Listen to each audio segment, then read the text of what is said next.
Bom, oi pessoal. Voltamos aqui, tá, para as aulas de análise. Bom, eu ia comentar, eu ia começar a estudar, a gente ia começar a estudar funções contínuas no intervalo, tá? Mas antes disso, eu resolvi passar esse teorema, que é um teorema importante, tá? Que a gente vai ver também mais para frente quando estudar análise no RN, que é a importância das funções contínuas quando se trata de conjuntos abertos e fechados, tá? Que a ideia de funções contínuas que esse teorema nos dá, né, que uma função f de R em R. Aqui eu peguei de R em R, tá? Mas nós poderíamos falar, comentar, tá? Uma função de... Vou dar um rascunho bem rápido aqui, né? Se ela fosse de x para y, né? Aqui x e y contidos em R, tá? A ideia seria a mesma, tá? Coloquei de R em R para falar que pode ser qualquer subconjunto, tá? De, de R, tudo bem? Então, o que é uma função de R em R? Ela é contínua, tá?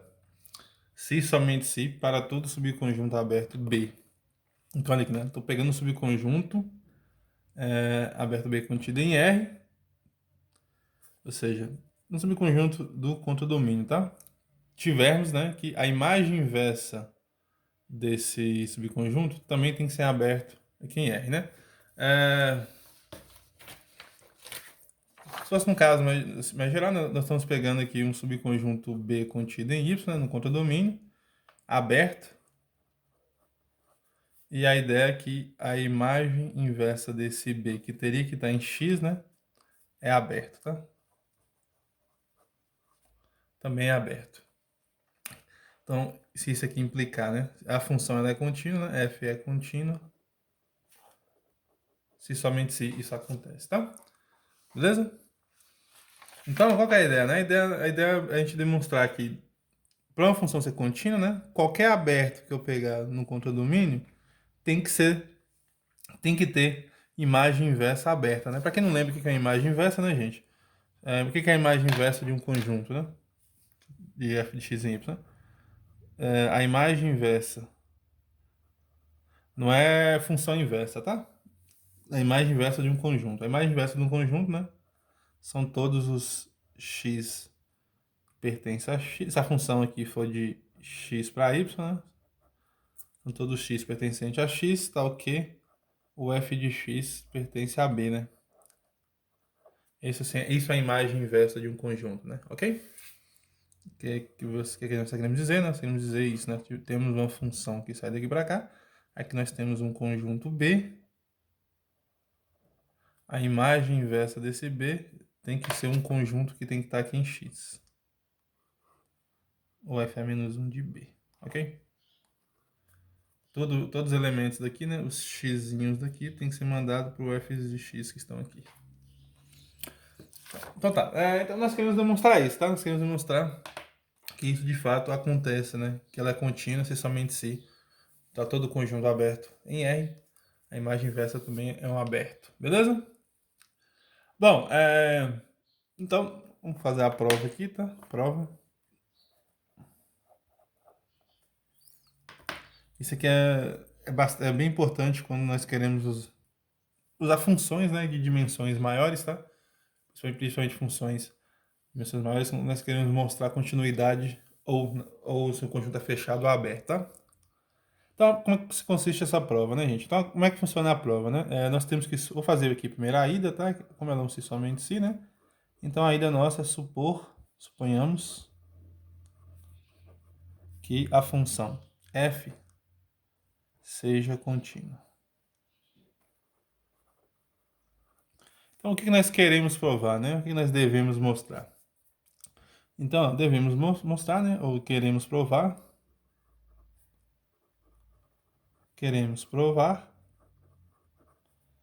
a seguinte ideia, né? Que, dado qualquer conjunto aberto, que é o que está dizendo ali, né? Dado um aberto, dado B aberto, então f a menos 1 de B é aberto, né? Então, é isso que a gente quer provar, né? Então, se a função é contínua, né? O que nós queremos mostrar? Queremos mostrar que, considera um B aberto, então vamos mostrar que o f-1 de B também é aberto. É isso que nós queremos provar, né? Ou seja, né? Nós temos que provar o seguinte, né? Ou seja, o que nós queremos provar é o seguinte, né? Para qualquer x0, ou dado um x0, né? Ou para todo x0 pertencente a f-1 de B, quando que um conjunto é aberto, né? Um conjunto é aberto se existir, né? Existe aqui um epsilon positivo, tal que, essa é a definição de conjunto aberto, né? Tal que o intervalo x0 menos epsilon, x0 mais epsilon, está inteiramente contido, né, em f(a)-1 de B. Isso aqui configura o B ser aberto, né? Então, isso aqui que nós queremos provar, tá? Beleza, essa aqui é a ideia, né? Nós queremos mostrar essa partezinha daqui, né? f-1 é aberto, ou seja, dado um x0 pertencente a f-1, tem que existir um epsilon positivo, tal que esse intervalo está contido em f-1 de B. Se isso acontecer, nós temos que dizer que x0 é um ponto interior, né? Como x0 é um ponto qualquer, então todos os pontos serão interiores, né? Se todos os pontos são interiores ao conjunto, então o conjunto é aberto, né? Como nós vimos essa definição de conjunto aberto. Então, pessoal, para isso, né, o que nós temos que fazer, então, né? Vamos usar a ideia da função ser contínua, né? Então, como f é contínuo,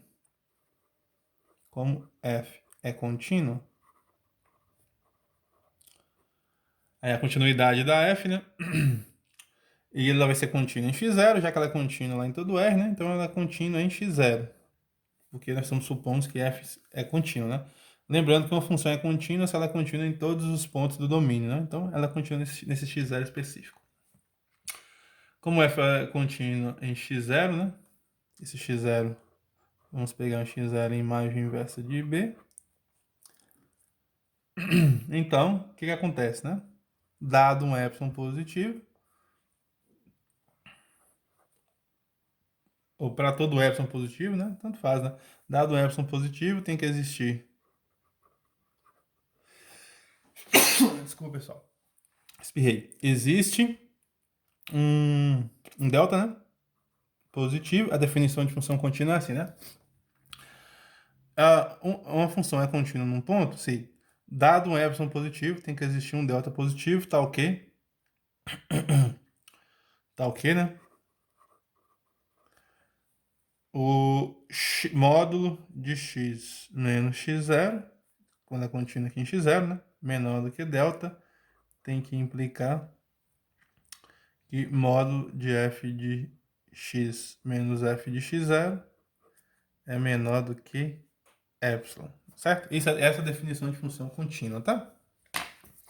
Vou chamar isso aqui de estrela, toda essa fala aqui de estrela, porque eu vou usar um pouquinho mais para frente, tá? Bom, então, o que é que estrela nos diz, né? A continuidade de x0, em x0, nos fala que para todo epsilon positivo, né, tem que existir um delta, tal, que o intervalo, né, de centro... Isso aqui é a mesma coisa de...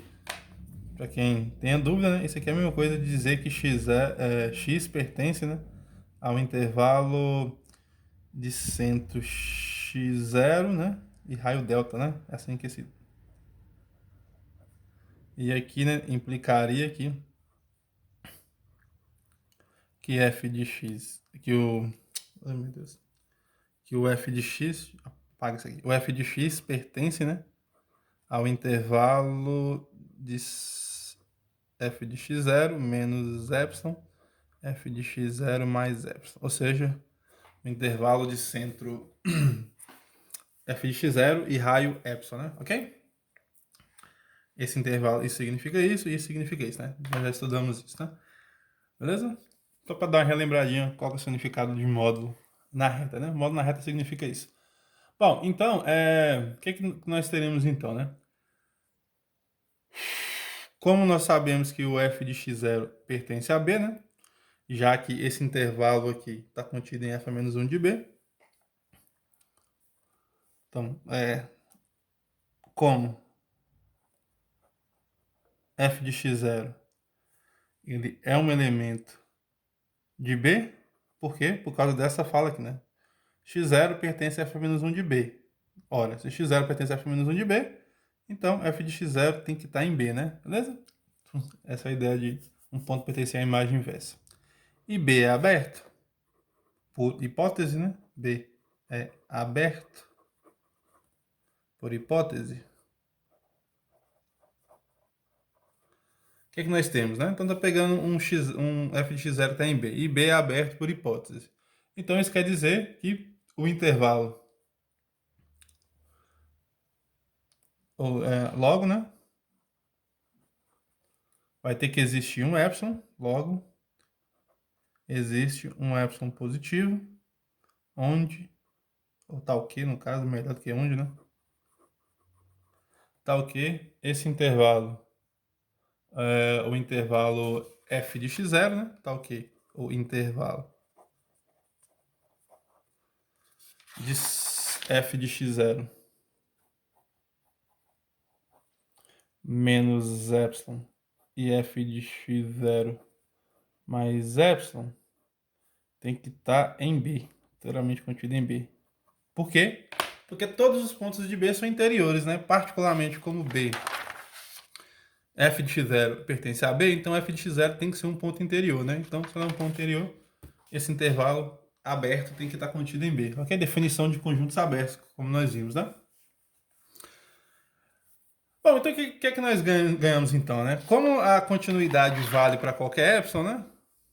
Eu observo que essa está muito parecida aqui, né?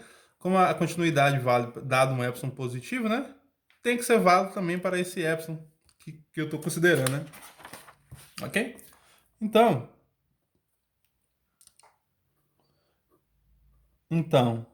para esse epsilon, né? Para esse epsilon que nós consideramos aí, satisfaz o seguinte, né? Para esse epsilon que nós consideramos, podemos encontrar um delta. Para esse epsilon positivo, podemos encontrar, pela continuidade em x0, né? Podemos encontrar um delta também positivo, tal que isso teria que acontecer, né? Tal que, deixa eu só ver como é que eu anotei aqui, né?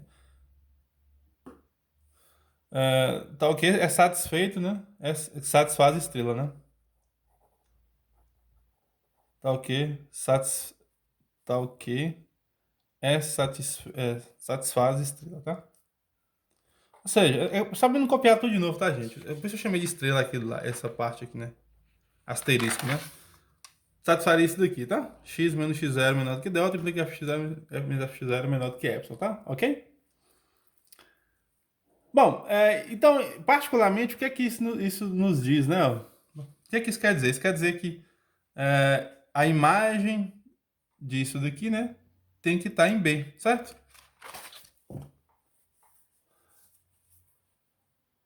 Particularmente, temos que, se nós calcularmos aqui, né, aí, olha o que está aqui, né? Ó, o x0 menos delta, x0 mais delta, né? Então, qual que é a imagem de x0 menos delta e x0 mais delta, né? Isso daqui tem que estar contido em B. Já que tudo isso daqui, já que essa parte daqui, né, pela continuidade da f, tem que implicar que f de x0 menos epsilon, f de x0 mais epsilon, o f de x tem que estar aqui, né? Então todos os pontos x, todos os pontos de x, né? As imagens desses valores aqui tem que vir para cá, né? Certo? Ou seja, isso quer dizer que o f de x, aplicar em todos os valores aqui de f de x0, f(x0 menos delta, f(x0 mais delta), tem que estar em B, né? Ok? Por quê? Porque esses elementos pertencem à imagem inversa de B, né? Todos eles, ok? Então, né? Isso aqui implicaria, né? Ou seja, se nós aplicarmos a imagem inversa em ambos os lados aqui, né? Qual que é a imagem inversa desses valores? Ele mesmo, né? Então, vai ficar x0 menos delta. X0 mais delta, né? Aí qual que é a imagem inversa de f de x0 menos delta, f de x0 mais delta, né? É o próprio conjunto, né? Isso aqui tem que estar contido na imagem inversa de B. Ok? Tô tentando dizer o seguinte, né, gente? Ó. Deixa eu pegar outra folha de rascunho aqui, tá? Aqui, ó. Vamos rascunhar aqui, né? Então, se nós tivermos f de x, certo? Então, quem que seria a imagem inversa do f de x, né? A imagem inversa do f de x é o próprio x, né? Ok? Beleza? Isso que eu tô querendo dizer aqui, né? Nós aplicarmos a imagem inversa aqui em ambos os lados, né? Vai ficar x0 menos delta, x0 mais delta, tem que estar contido em f menos 1 de b. Ou seja, nós provamos então, né? Que esse x0 é ponto interior de, logo, x0 é ponto interior de quem? De f a menos 1 de b. Como ele é um ponto arbitrário, né? É um ponto qualquer que nós pegamos lá. Quem que é o x0, né? x0 é um valor qualquer, né? Então, o f menos 1 de b tem que ser um conjunto aberto, né? Ou seja, todos os pontos de f menos 1 de b são pontos interiores, né? Então, como x0 é arbitrário, o que isso quer dizer, né? Que ele é qualquer, né? Então, todos os pontos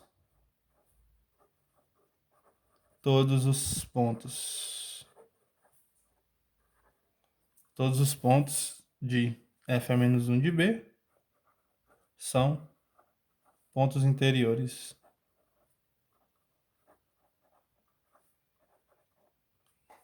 São pontos interiores a o próprio f a menos 1 de b, né? Logo, ele é aberto, né? Portanto,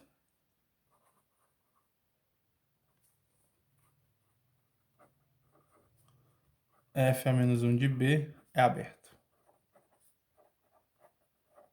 Beleza, gente? Então, desculpa minha letra aí, que parece que ela tá ficando cada vez pior, né? Mas vocês já conhecem minha letra, né? Ela é meio chatinha mesmo. Mas dá pra entender, tá? Então, como todos os pontos são pontos interiores, então ele é um conjunto aberto, né? Então, essa daqui é a nossa ida, né? Temos que fazer a volta, tá? Bom, a volta ela é um pouquinho mais simples, entre aspas, tá? A ideia é bem parecida, tá? Então, a volta... A volta é o quê, né? É supor que f a menos 1 de b... É supor isso que nós fizemos aqui, né? Supor que f a menos 1... Que tá todo aberto. Tivermos, né? Que f menos 1 de b também é aberto, então o f tem que ser contínuo, tá? Isso que a gente tem que provar, né? Então, né? Reciprocamente, né? Reciprocamente, vamos supor que... Suponhamos, né?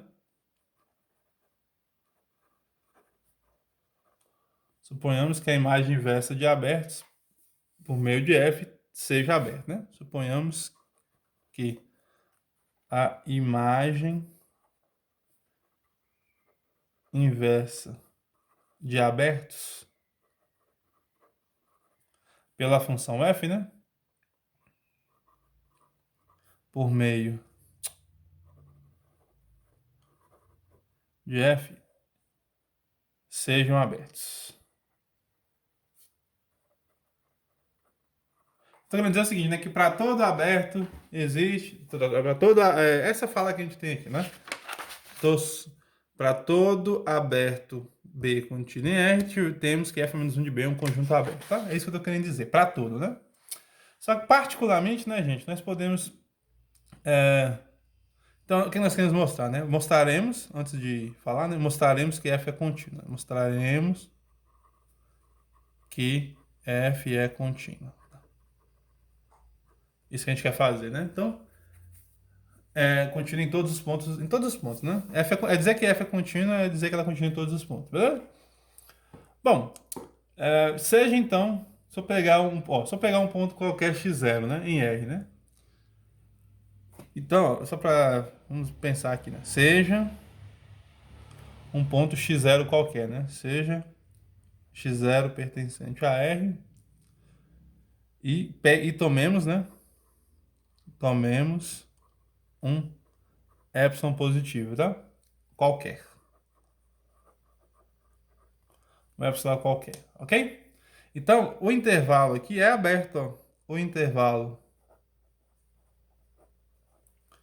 Nós considerarmos esse intervalo aqui, ó, é o intervalo f de x0 menos epsilon f de x0 mais epsilon é aberto. Por quê? Porque nós sabemos que todo intervalo aberto é um conjunto aberto, né? Ok? Bom, observe se nós estamos supondo que vale para qualquer intervalo aberto, né? Então a imagem inversa desse danadinho aqui também tem que ser um conjunto aberto, né? Por hipótese. Não é assim? Então, logo por hipótese, né? Assim, por hipótese, teremos, né? O que nós teremos? Ó, nós teremos que esse conjunto aqui, né? A imagem inversa, né? Do conjunto f de x0 mais epsilon. Opa, desculpa, menos, né? F de x0 menos epsilon. F de x0 mais epsilon. É um conjunto aberto, né? Só que isso aqui é igual a quem, né, gente? Ó. Quem que é isso aqui mesmo? São todos os pontos, né? São os x's pertencentes ao... O que é isso, né? Seria os x's pertencentes a R, né? Tal que o f de x pertence a quem? Pertence a o intervalo f de x0 menos epsilon, f de x0 mais epsilon. Ok? Isso aqui é a verdade, né? É a definição de imagem inversa, né? Aqui, ó, só para nós... Deixa eu pegar de novo meu rascunho que eu fiz aquela hora, né? Aqui, ó. O que é a imagem inversa de um ponto B, né? São os x's pertencentes ao domínio, né? Tal que f de x pertence à imagem, nesse caso aqui é o B, né? Ok? Isso aqui é aberto, né? É aberto. Por hipótese de indução, né? Como eu escrevi aqui, né? Por hipótese, né? Indução, desculpa. Por hipótese, né? Hipótese de indução. Desculpa aí, tô confundindo.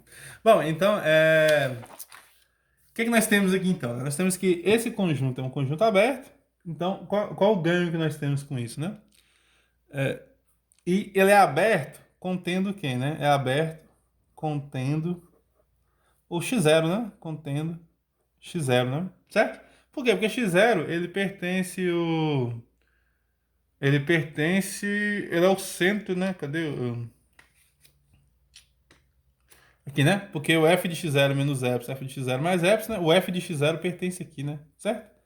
F de x0 tem que estar aqui, né? Beleza? Que ele é o centro desse intervalo. Faltou fechar aqui o conjunto, né? Beleza? Então, consequentemente, o que é que nós temos, né? Consequentemente, o que é que nós teremos aqui, né? Consequentemente, vai ter que existir um delta. Existe um delta positivo, né? Tal que... O que que acontece? Ó? Esse conjunto aqui, x0, é um conjunto aberto, né? x0 menos delta, x0 mais delta, ele tem que estar contido na imagem inversa de quem? Desse conjunto nós acabamos de definir aqui, né? De f de x0 menos epsilon, f de x0 mais epsilon. Ok? Por quê, né, gente? Porque se ele contém um x0, né? E esse conjunto aqui é aberto, esse conjunto é aberto, né? Então, x0 é ponto interior, né? Vou até escrever aqui, pois x0 é ponto interior. Interior de f a menos 1 de f de x0 menos epsilon f de x0 mais epsilon. Ele é um ponto interior, né? Se ele é um ponto interior, né? Então existe um delta, um número positivo, tal, que o intervalo de centro x0 e raio delta, né? Tem que estar contido no conjunto, né? Beleza? Porque ele é um conjunto aberto, né? Ele é aberto, beleza? E contém x0. X0 é ponto interior. Então logo, né? O que que isso implicaria, né? Olha como é que é legal aqui, né? Daí, o que que nós teríamos, né? Nós teríamos um x, os valores de x que pertencem a x0 menos delta, né? x0 mais delta, implicando que esse f de x, né, como ele pertence, todos os valores que estão nesse intervalo vai ter que estar aqui, né? Isso implicaria que esse tem que estar nesse conjunto que nós definimos lá em cima. f de x x0 menos f, definimos não, né? O conjunto que nós mostramos que é dessa forma, né? f de x0 mais epsilon. Certo? Porque, ó, dizer que os x's que pertencem a esse intervalo, né? x0 menos delta, x0 mais delta, né?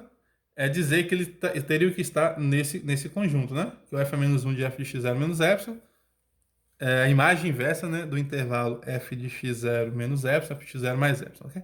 Dizer que os elementos que estão aqui, né? Só que os elementos que estão aqui implica justamente isso aqui, ó. F de x pertence f de x0 menos epsilon, f de x0 mais epsilon, esse intervalo aí, né? Ok? Que é a mesma coisa de escrever isso aqui, né? O que que isso quer dizer, né? Isso quer dizer que módulo de x menos x0 é menor do que delta, implica que módulo de f de x menos f de x0 é menor do que epsilon, né? Ok? Dizer isso, né? O que que isso quer dizer, então? Ó, que para todo epsilon positivo dado, né? Para todo epsilon positivo dado, nós acabamos de mostrar isso, ó. Para todo epsilon positivo dado, existe um danadinho de um delta, né? Existe um delta tal que módulo de f de x menos x0 menor do que delta implica que o módulo de f de x menos f de x0 é menor do que epsilon. O que é que isso quer dizer? Que a função é contínua, né? Portanto, f é contínua. E a nossa demonstração está feita, tá? Então, de fato, né, gente? Isso acontece, né? Dado uma função contínua, ok? Dado uma função qualquer, né? Ela vai ser contínua se somente se para todo subconjunto aberto do contradomínio, né? Tivermos que a imagem inversa no domínio é um subconjunto aberto, beleza? Guardem isso daí, tá? Isso daí é bem importante. Eu não vou fazer exemplos agora sobre esse teorema, tá? Mas mais pra frente a gente vai usar, ok? Bom, gente, isso aí de fato é o quê? É uma condição que funções contínuas não dá, né? É como se fosse uma aplicação forte, né? Um resultado forte de funções contínuas, tá? Que também esse corolário aqui, né? Também é um corolário importante, tá? Corolário. Que vem direto desse teorema aí, eu chamei de teorema 3, tá? Então, qual que é o corolário? É a mesma ideia, tá? Seja f uma função qualquer, né? Vou até olhar aqui como que tá escrito aqui, ó. Só mudar. Seja não, né? Uma função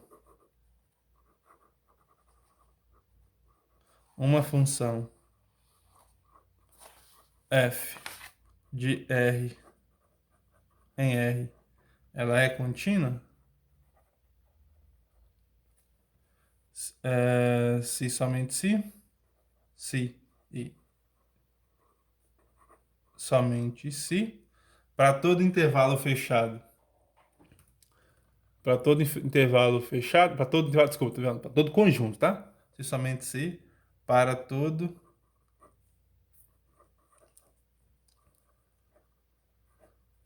conjunto fechado f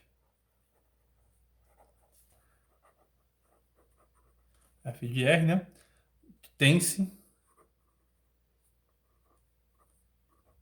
que a imagem inversa, o f a menos 1 minúsculo aqui, né?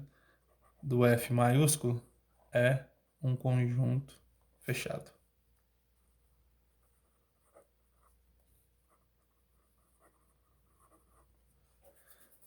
Beleza? Então é bem simples, né? Também vale para fechados, tá? Vale para abertos, vale para fechado, né? Nós vimos lá que uma função é contínua se somente se para todo intervalo aberto, para todo conjunto aberto do contradomínio, a imagem inversa do domínio é um conjunto aberto também, tá? Ok? A imagem inversa desse conjunto é aberta também. E também vale para fechado, né? Uma função f de RR é contínua se somente se para todo conjunto fechado do contradomínio, né? Ou da imagem, no caso, né? Todo conjunto fechado da imagem, tá? Tivermos que a imagem inversa desse conjunto fechado F é um conjunto fechado no domínio, né? No domínio da função. Beleza? Bom, a prova disso daqui é bem simples, tá, gente? É só nós lembrarmos o seguinte, né? Prova. É só nós tomarmos em conta, né? Que, por exemplo, né?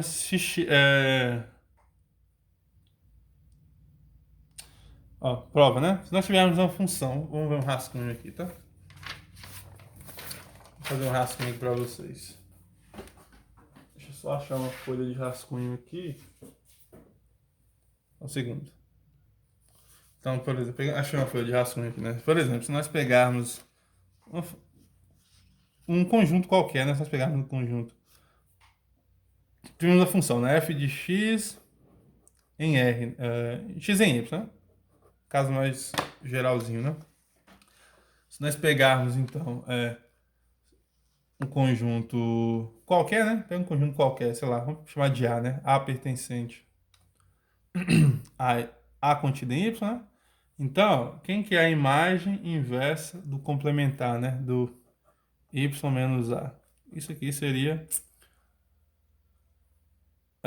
x menos a imagem inversa de A, ok? Beleza? Isso sempre acontece, tá? Ou no caso aqui de R, né? Como a função aqui está de R para R, né? Então, quem que seria a imagem inversa de R menos A, né? Isso aqui seria R menos F a menos 1 de A, ok? Ou seja, né? O complementar, a imagem inversa do complementar, né? De A é igual ao complementar da imagem inversa de A, beleza? É isso que nós temos, né? A prova fica bem simples se nós usarmos isso, né? Como seria então, né? Seja F, como F é fechado,